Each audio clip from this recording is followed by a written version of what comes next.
आज आपण सोडवणार आहोत सेशन 48। तर सगळ्यात पहिले आपल्याला लॅबवर जायचं आहे। नेहमीप्रमाणे टायपिंगची प्रॅक्टिस करून घ्या आणि नंतर आपल्याला सेल्फ पाथ लर्निंग सोडवायचं आहे। तर सेल्फ पाथ लर्निंग वर क्लिक करा, इथे स्टार्ट वर करायचं आहे आणि इथून प्रोसेस वर क्लिक करायचं आहे। त्यानंतर इथे नेक्स्ट बटनावर क्लिक करायचं आहे आणि याच्यामध्ये बघा 5 क्वेश्चन्स आहे। स्टार्ट वर क्लिक करा। पहिला क्वेश्चन बघा, टेक्स्ट बॉक्स ऍड करण्याकरता तुम्हाला डॅशर टॅब व डॅशर ग्रुप खाली ऑप्शन मिळू शकेल म्हणत आहे। तर कशात नाही बघा टेक्स्ट बॉक्स इन्सर्ट टॅब मध्ये जाऊन टेक्स्टच्या ग्रुप मध्ये आहे। त्यानंतर नेक्स्ट तुम्ही टेक्स्ट अलाइन करू इच्छिता कोणता टॅब व ग्रुप तुम्ही निवडाल म्हणत आहे। तर टेक्स्ट अलाइन करण्यासाठी आपल्याला होम टॅब मध्ये जाऊन पॅराग्राफचा ग्रुप वापरावा लागेल। नेक्स्ट टेक्स्ट कलर चेंज करण्यासाठी दिलेल्या इमेज मधून योग्य ऑप्शन निवडा म्हणत आहे। तर शब्दाचा कलर चेंज करण्यासाठी बघा आपल्याला कशाचा वापर करावा लागते। तर ऑप्शन डी आहे त्याचं उत्तर। नेक्स्ट आपण पोस्टर मध्ये पिक्चर ऍड करण्यासाठी आपण डॅशर टॅबवर क्लिक करू म्हणत आहे। तर कशावर क्लिक करावं लागेल आपल्याला। तर त्यासाठी आपल्याला पिक्चर इन्सर्ट करण्यासाठी इन्सर्ट टॅबवर जावं लागेल। नेक्स्ट डॅश डॅश इमेज एक लेवल मागे पाठवतो म्हणत आहे। तर डॅश डॅश कोणतं ऑप्शन ते आपल्या लेवल 1 मागे पाठवतो। तर सेंड बॅकवर्ड्स वर क्लिक करावं लागेल त्यासाठी। तर अशा प्रकारे आपलं सेल्फ पाथ लर्निंग झालेलं आहे आणि नंतर आपल्याला नॉलेज चेक सोडवायचा आहे। तर नॉलेज चेक वर क्लिक करा आणि ते ओके करायचं आहे आणि स्टार्ट एक्झाम वर क्लिक करा। याच्यामध्ये बघा 5 क्वेश्चन्स आहे। पोस्टरमुळे कोणता उद्देश साध्य होतो म्हणत आहे। तर पोस्टरमुळे आपलं प्रमोशन होते आणि त्यानंतर मार्केटिंग सुद्धा होते। ते दोन्ही ऑप्शन्स त्याचं उत्तर आहे।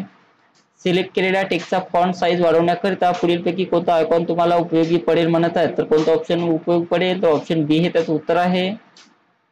पोस्टर बनवण्यासाठी आणि प्रिंट करण्यासाठी सामान्यतः कोणते आकार वापरले जातात म्हणत आहे। तर सामान्यतः कोणते आकार वापरले जाते, तर त्याचं उत्तर आहे A3, A4 आणि A2 हे वापरले जाते।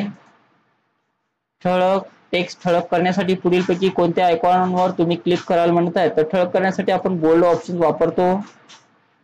तुमच्या मित्राला असे प्लॅटफॉर्म माहीत करून घ्यायचे आहे जिथून पोस्टर्स डिझाईन करता येतील। त्यासाठी पुढीलपैकी कोणते प्लॅटफॉर्म योग्य राहतील ते ओळखण्यात मदत करा म्हणत आहे। तर त्याचं उत्तर ए आहे, बी आहे आणि त्यानंतर ऑप्शन डी आहे। तर अशा प्रकारे नॉलेज चेक पूर्ण झालेला आहे आणि त्यामध्ये एंड एक्झाम हे नाव टाका आणि कन्फर्म बटनावर क्लिक करायचं आहे। आपल्याला guided do it yourself सोडवायचं आहे। याच्यावर क्लिक करा आणि ते स्टार्ट एक्झाम वर क्लिक करायचं आहे। याच्यामध्ये बघा 5 क्वेश्चन्स आहेत। तर पहिला क्वेश्चन्स लावा। दिलेल्या प्रेझेंटेशन मध्ये टीयर ड्रॉप शेप इन्सर्ट करण्यासाठी खालील पद्धतीचा वापर करा म्हणत आहे। तर टीयर ड्रॉप नावाचा शेप आपल्याला घ्यायचा आहे। तर इन्सर्ट टॅब मध्ये जा, शेप मध्ये जायचं आहे आणि शेप मध्ये जाऊन आपल्याला यातून टीयर ड्रॉप हा शेप घ्यायचा आहे। तर पहिले पाहून घ्या कुठं आहे। तर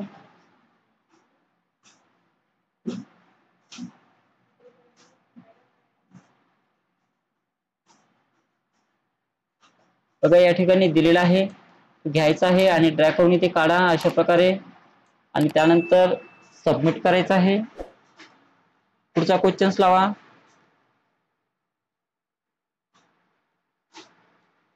दिलेल्या प्रेझेंटेशन मध्ये टेक्स्ट बॉक्स इन्सर्ट करण्यासाठी खालील पद्धतीचा वापर करा म्हणत आहे। तर टेक्स्ट बॉक्स घ्यायचा आपल्याला, शेपच्या ग्रुपमध्ये जाऊन तर इन्सर्ट टॅब मध्ये जा, शेप मध्ये जायचं आहे, इथून टेक्स्ट बॉक्स घ्या आणि ड्रॅग करून इथे काढायचं आहे आणि नंतर आपलं उत्तर सबमिट करा, ओके करा आणि पुढचा क्वेश्चन्स लावा।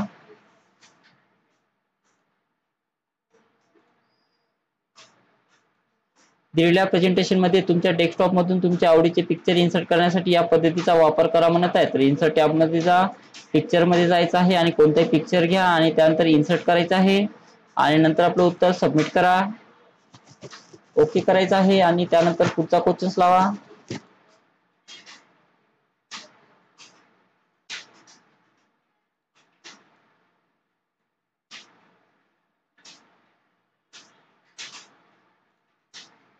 दिलेल्या प्रेझेंटेशन मध्ये इन्सर्ट टॅब, इलस्ट्रेशन ग्रुप आणि पिक्चर मधून कोणतेही चित्र टाका म्हणत आहे। तर इन्सर्ट टॅब मध्ये जा, पिक्चर मध्ये जायचं आहे आणि कोणतेही चित्र घ्या आणि इन्सर्ट करायचं आहे अशा प्रकारे आणि त्यानंतर सबमिट करा, ओके करायचं आहे आणि शेवटचा क्वेश्चन्स लावा।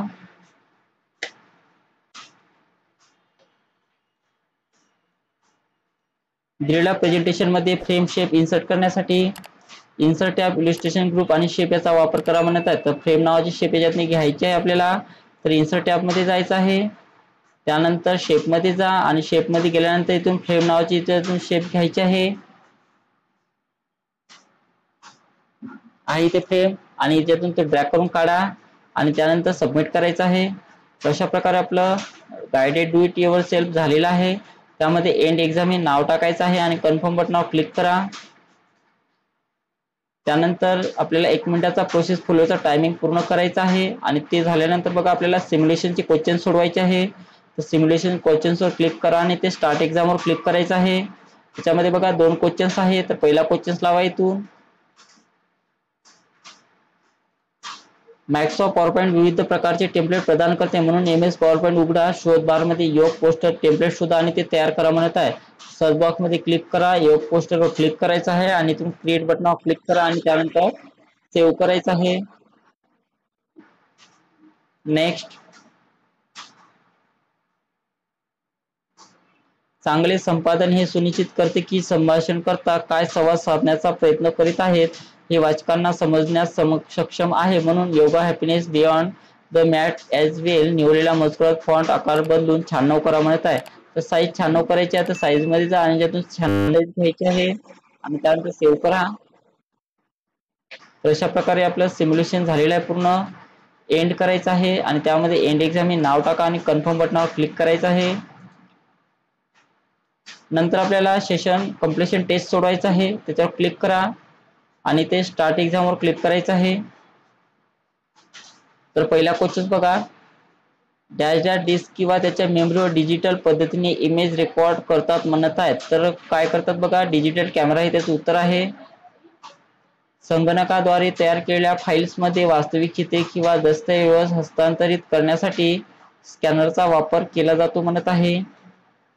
तर बरोबर आहे. आउटपुट डिव्हाइसेस प्रदान करण्यासाठी किंवा आउटपुट तयार करण्यासाठी वापरले जाणारे कोणतेही हार्डवेअर आहे म्हणत आहे.